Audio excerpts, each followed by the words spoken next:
오늘 신 말씀 요한복음 19장 28절 35절 말씀을 가지고 피와 물이라는 제목으로 함께 은혜를 나누고자 합니다.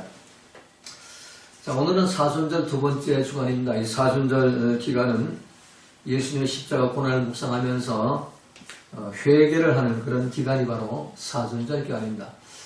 금년도에는 부활절이 좀 이렇게 절기가 좀 빨라가지고 4월달이 부활절이 아니고 3월 31일이 부활절입니다. 사순절이 그만큼 빨리 시작이 되는 겁니다. 자, 오늘 본문을 보면은 예수님이 그 십자가에 달려가지고 모든 일이 다 이룬 줄 아시고 이 성경 말씀을 응하게 하시려고 내가 목마르다 그러니까 사람들이 이제 신 포도주를 해융을 그 우슬초에 메어가지고 예수님 입에다 대지요. 예수님이 그 신 포도를 받으신 후 다 이루었다 하시고 머리를 숙이고 영원히 돌아가시니라. 숨을 거두셨다는 겁니다. 요게 이제 금요일날 오후 3시경입니다. 그리고 31절은 이날은 예비일이다. 이 금요일 오후 그 예비일은 안식일 예비일은 금요일 오후 해질 때 6시부터 시작이 되는 겁니다. 그러니까 안식일이 큰 날이므로 안식일의 시체들을 십자가에 두지 아니하여 그 유대인들이 빌라도에 가서 저 예수님 그 다리를 꺾어가지고 이제 그 다리 지금 어두워가는데 그대로 두지 않고 이 율법이 두지 못하도록 했으니까 다리 꺾어가지고 내려가지고 저 시체 치워주십시오 이렇게 이제 요청했다는 겁니다. 그래서 군병들에게 이제 명령을 했겠죠, 빌라도가. 그러니까 군병들이 가서 예수와 함께 못 박힌 그 첫 번째 사람, 또 왼쪽 사람, 오른쪽 사람, 그 사람들 이제 다리를 꺾고 시체를 내리고. 근데 예수님 이렇게 보니까 뭐 꺾을 필요가 없는 거예요. 이게 죽어가지고 뭐 이게 쭉 이게 누려져 있으니까. 그래가지고 이제 창으로 옆구리를 찔렀다 오늘 본문 말씀하죠. 군병들이 가서 예수와 함께 못 박힌 첫째 사람과 또 그 다른 사람의 다리를 꺾고 예수께 이르러는 이미 죽은 것을 보고 하는 것은 죽은 것을 확인하고 다리를 꺾지 아니하고 한 군병이 창으로 옆구리를 찌르니 곧 피와 물이 나오더라.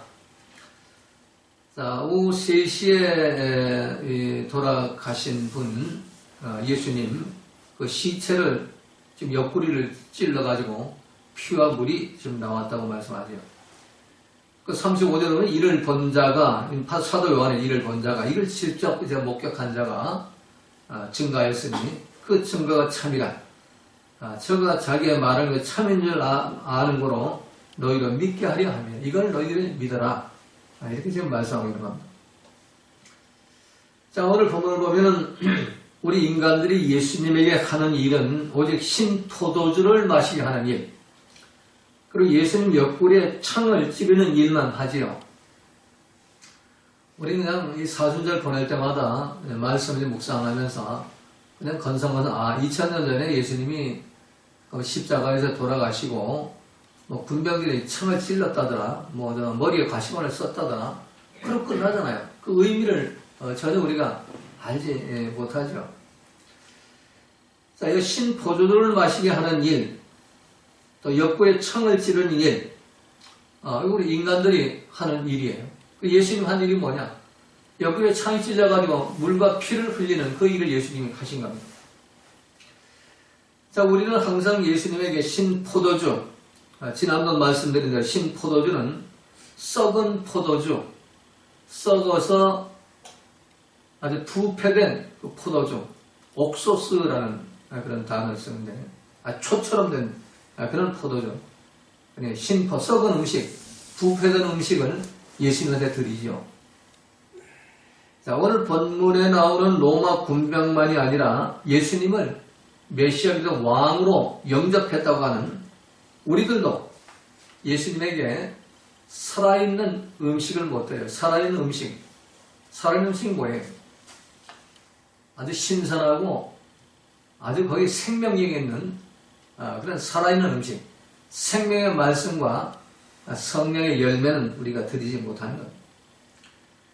오직 죄로 오염되고 부패된 썩고 오염된 내 생각, 내 감정, 내 판단, 내 주장, 내 고집에서 나오는 신포도주, 썩고 냄새나는 포도주만 드리는 겁니다.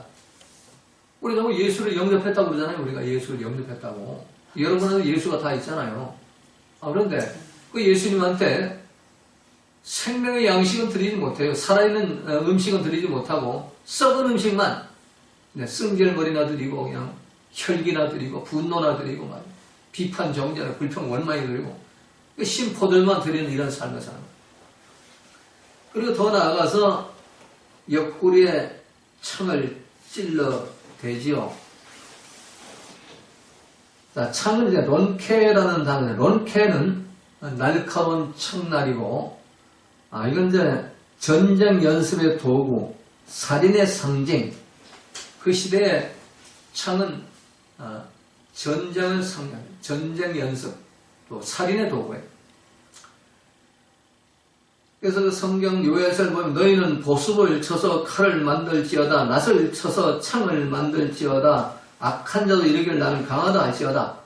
그래가지고 보습을 칼을 만들고 낫을, 보습의 낫은 생산도구잖아요. 농작물 마다 열매를 맺는 그런 생산도. 이걸 가지고 전부 칼과 창을 만들어가지고 엉뚱한 짓거리 하고 좀 살아가는 겁니다. 근데 이사야 2장 4절에 보면 무리가 칼을 쳐서 보습을 만들고 그 창을 쳐서 낫을 만들까? 언제? 주님이 오셨을 때, 메시아가 오셨을 때. 근데 칼과 창을 더 없애버리고 그걸 이제 유익한 그 도구로 만드네. 이걸 영적으로 해석하면 우리가 항상 삶의 현장에서 우린 창으로 예수님 옆구리만 찔러대지요. 날카로운 창, 독한 말, 악독, 원망하는 말, 살기 등등한 혈기, 저주의 말, 이 창 같은 그런 말을 가지고 사람들의 심령을 상하여 사람을 죽이죠. 말이 사람을 막 죽이고 살기도 하죠. 이 창을 가지고 예수님 찔러대요. 우리 안에 예수님 다 있는데 그 자꾸 찔러대는 거예요. 창으로. 자, 옆구리는 뭐냐? 옆구리는 푸류라라는 단어, 푸류라는 것은 갈비뼈라는 의미입니다. 이 갈비뼈의 의미는 뼈 중에 뼈요, 살 중에 살이고, 아담과 하와, 배필이라는 의미고, 또 하나님이 짝지으신 사람을 가장 사랑하는 사람.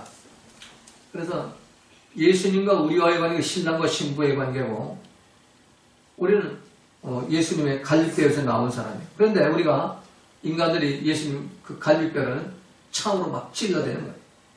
서로 미워하고 원망하고 증오하고 분노하고 악독한 말을 퍼부어대는 그런 창을 가지고 예수님 옆구리를 찔러대는 그런 삶을 살아갑니다. 옳고 그르고 따져대고 미워하고 원망하고 또 분노하고 혈기 부리고 그 날카로운 창 가지고 지금 나는 사랑하는 나의 신랑들이 예수님의 옆구리를 지금 막 찔러대고 있는 거예요.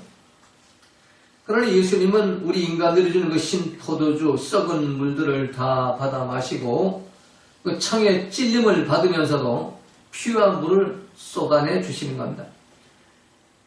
그래서 어떤 참 소설의 그 제목처럼 아낌없이 주는 그런 나무, 아낌없이 주시는 생명나무가 바로 예수님이신 것입니다.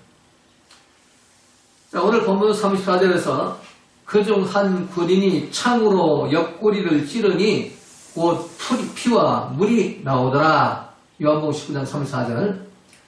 이미 예수님이 죽은 줄을 알고도 로마 군인이 십자가에 매달린 예수님 옆구리에 창을 찔러요. 옆구리 갈비뼈 아래를 비스듬히 예수님 높이 달려서 비스듬히 올려 찔렸죠. 예수님이 창으로 찔렸다는 것을 그냥 소설 읽듯이 넘어가서는 안 돼요. 이게 정말 나한테 레바르게 와야 되거든요. 네. 로마 군인이 긴 창을 가지고 예수님 갈비뼈를 뚫고 어디로 들어갔을까요? 갈비뼈를 뚫고 들어가서 폐를 먼저 통과합니다. 폐를 통과하고 그 목표지는 심장을 찢어가지고 거기서 피를 흘리게 하는 겁니다. 그래서 이 로마 군인이 예수님의 옆구리와 폐를 찌르고 심장을 찔렀습니다. 근데 예수님 거기서 피와 물을 쏟아냈다고 오늘 본문은 말씀하죠. 근데 이 말씀 현대 과학과 의학으로는 도저히 설명할 수가 없는 내용인 것입니다. 왜? 이 정상적인 사람은 죽고 심장이 멈추면 피가 몸 안에 돌지 않고 피는 곧바로 굳어집니다. 피가 굳는다고 하죠.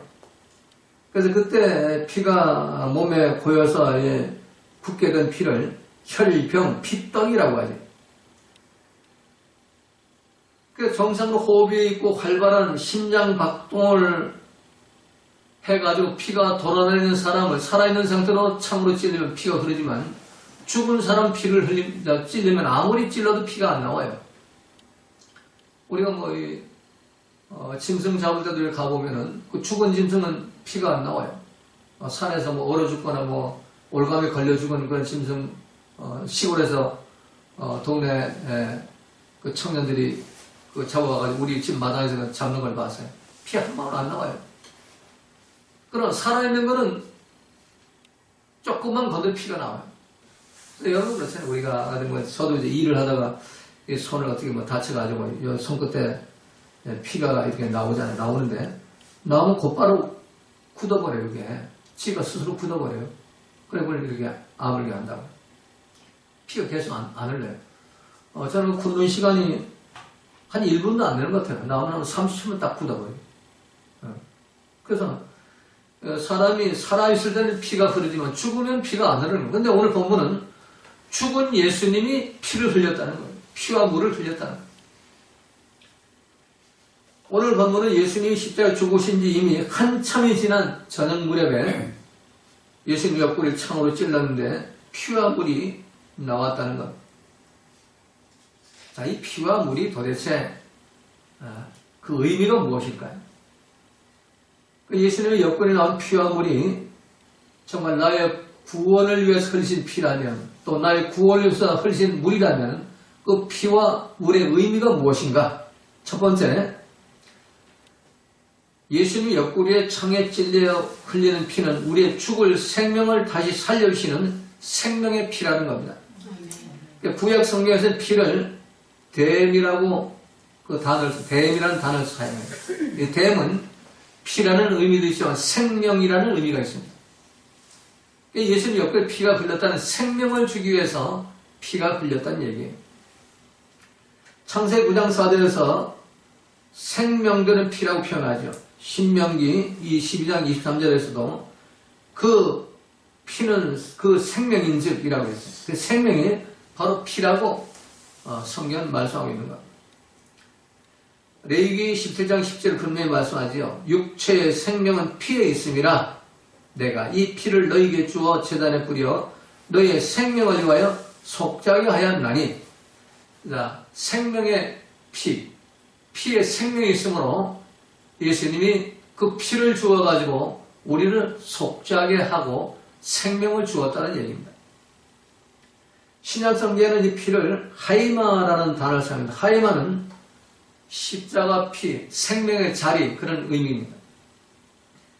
그래서 골로 1장 20절에서 그의 십자가의 피, 하이마라고 했는데 그 하이마가 바로 우리의 생명을 주시는 피라고 말씀하고 있는 겁니다. 히브리서 9장 13절에서도 이 구약 성경의 짐승의 피와 신약 시대의 예수님의 피를 비교하면서 염소, 황소의 피가 너를 깨끗해 하지 못하지만 하물며 영원한 성령으로 말미암아 흠없는 자를 하나님께 드린 그리스도의 피, 하이마. 예수님 피가 하이마예요. 생명의 피란 얘기. 그 생명의 피가 어찌 너희 양심으로 죽은 행실을 깨끗하고 살아계신 하나님을 섬기하지 못하겠냐. 자, 여기에 중요한 비밀이 있죠. 생명의 피가 나한테 뿌려지면은 나를 모든 죽은 행실에서 깨끗하게 하고 죽은 행실, 선악과 따라가는 행실, 상황 벌어질 때마다 옳고 그름을 따지고 비판 정죄하고 원망 불평하던 그런 죽은 행실, 거기에서 나를 깨끗하게 하고 그리고 살아계신 하나님을 섬기게 만든다는 얘기입니다. 생명의 피가 뿌려지면 살아계신 하나님께 예배드릴 때 마음을 다하고 성품을 다하고 목숨을 다해 예배를 드린 것이고 이웃을 사랑하되 내 생명을 다해 사랑하는 것이고 원수를 사랑하되 하나님처럼 이름을 이용해 용서하며 사랑한다는 얘기예요. 생명의 피가 안 뿌려져가지고 마귀 짓하는 거예요. 생명의 피가 뿌려지면 마귀가 도망가고 내 속에 있는 마귀가 도망가고 예수님 내 속에서 그 생명의 역사이기 때문에 우리는 예수님 말씀대로 살 수가 있고 성령대로 살 수 있어가지고 하나님 자녀의 권세가 나타난다는 것입니다. 그래서 여러분들이 예수님의 이 사주절 기간에 옆구리에서 흘러나오는 그 생명의 피를 받아가지고 그 생명의 피를 마시고 그 생명의 피를 믿고 생명의 피를 여러분 삶 속에 적용해가지고 생명의 피의 명령대로 살아가는 그런 삶을 살아가시기를 바랍니다. 자, 예고 한 가지 드리겠습니다. 이 마틴 루터가 심히 아파서 누워 있었습니다. 비몽사몽간에 마귀가 그에게 나타나가지고 루터를 보면서 비웃습니다. 야, 너 그동안에 너 엄청난 죄에 저질렀잖아. 나 너 일일이 다 기록해놓고 놓았어. 너 이거 봐.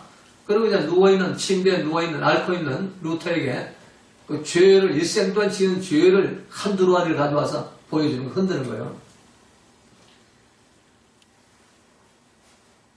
거기 보니까 하여튼 어렸을 때보다 지은 죄가 자기도 알지 못한 죄가 다 적혀 있었다는 얘기예요.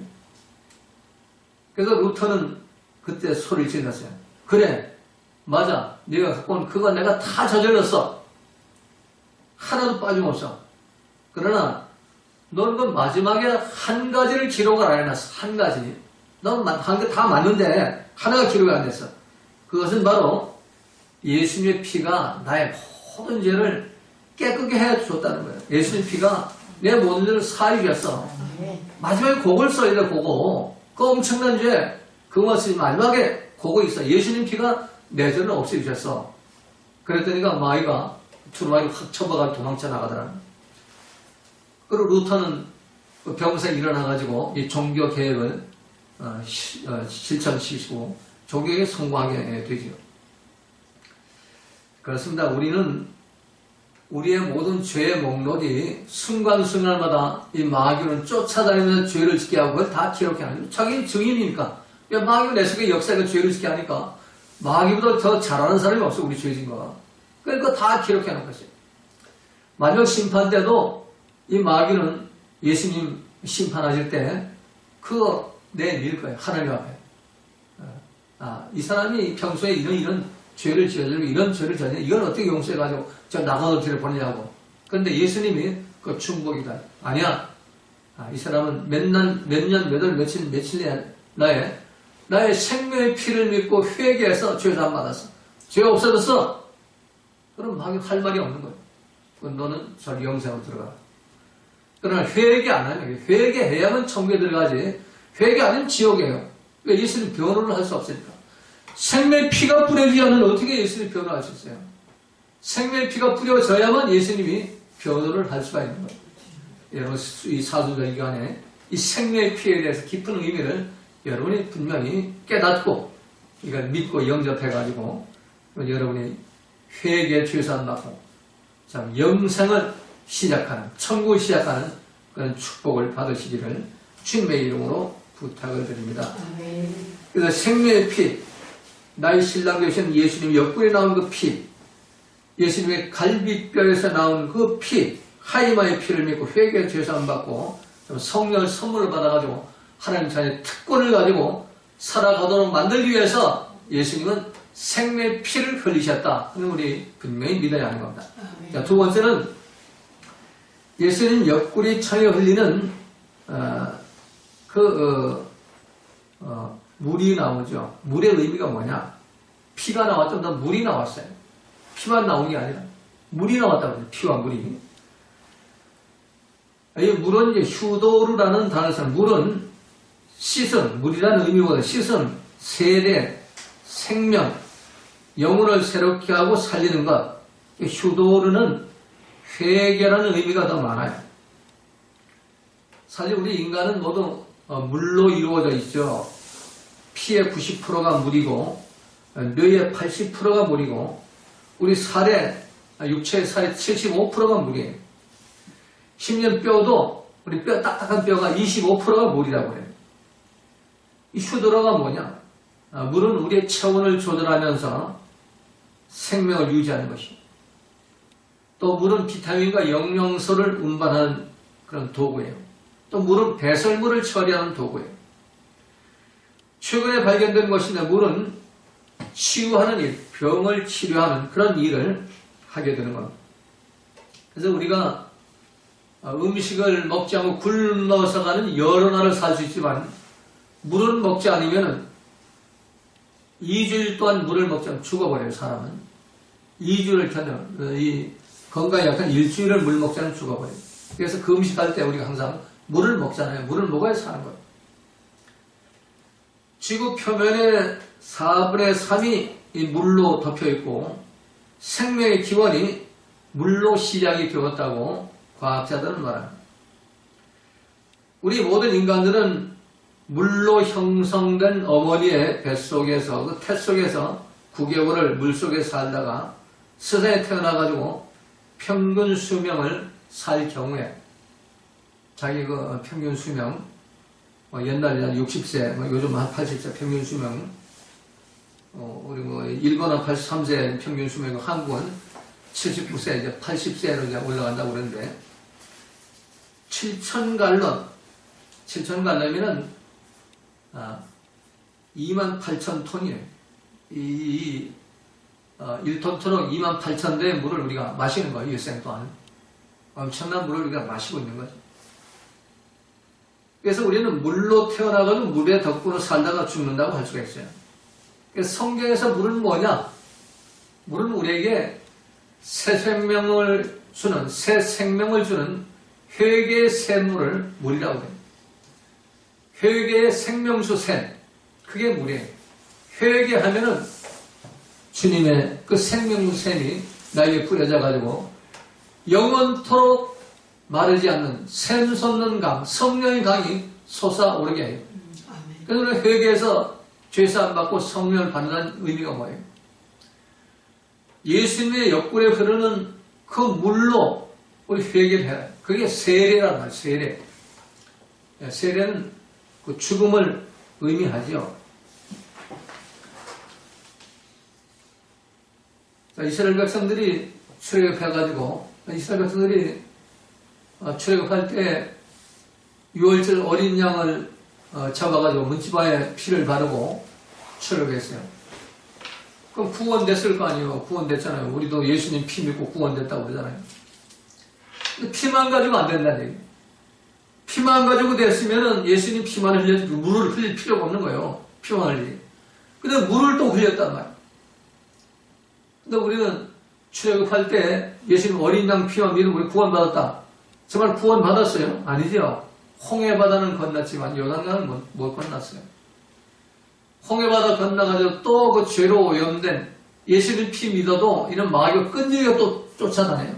쫓아다니면서 숨어있는 내 속에 죄를 끄집어내가지고 자꾸 왕노릇하게 만들죠. 내 생각을 해가지고 왕노릇하게 만들어서 원망불평하게 만들지요. 모세를 믿지 못하게 만드는 거예요. 저럼 잡아 죽이고 애굽으로 돌아가자고 그러는 거예요. 그러다가 전부 불뱀에 물리고 다 죽죠. 누구만 들어가요? 여호수아 갈렙 두 사람만이 들어가죠.